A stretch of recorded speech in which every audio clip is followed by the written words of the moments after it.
രബി ചേച്ചി ഞാൻ ഇറങ്ങാം. ഇറങ്ങിക്കോ, വീട്ടിൽ കാണാം. സിസ്റ്ററിന്റെ റൂംമേറ്റിനെ ഈടായിട്ട് എന്തൊക്കെയോ ഒരു മാറ്റം ഉണ്ടല്ലോ, ശ്രദ്ധിച്ചാലും അവളൊരു പയ്യനുമായിട്ട് ഇഷ്ടത്തില്ല.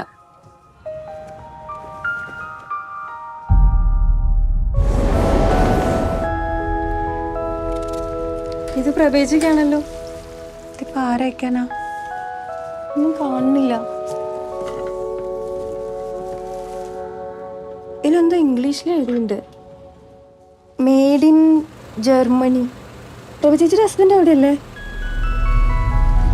लास्ट टाइम कभी फोन किया था उसने? 1 साल से ऊपर हो गया. ചേച്ചിക്ക് ആളെ നേരത്തെ അറിയായിരുന്നു? തീരെ അറിയത്തില്ലായിരുന്നു. ഒരു ദിവസം അച്ഛൻ വിളിച്ച് വെച്ച് വീട്ടിലോട്ട് വരാൻ പറഞ്ഞു.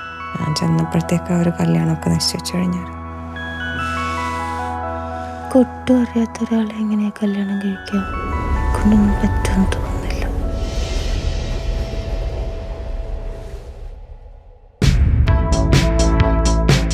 അതിനെൻ്റെ മോനെ രാത്രി വരെ കാത്തിരിക്കേണ്ടി വരും. പക്ഷേ തൽക്കാലത്തേക്ക് ഞാൻ ഈ മേഘത്തിൻ്റെ കയ്യിൽ കുറച്ച് ഉമ്മ കൊടുത്തു വിട്ടാലോ?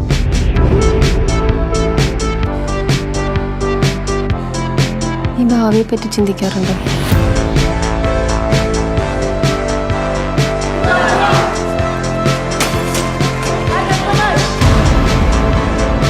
ആൾക്കാരെ നമുക്കറിയാം തോന്നുന്നു, പക്ഷെ നല്ലതാവാൻ വലിയ സമയമൊന്നും വേണം.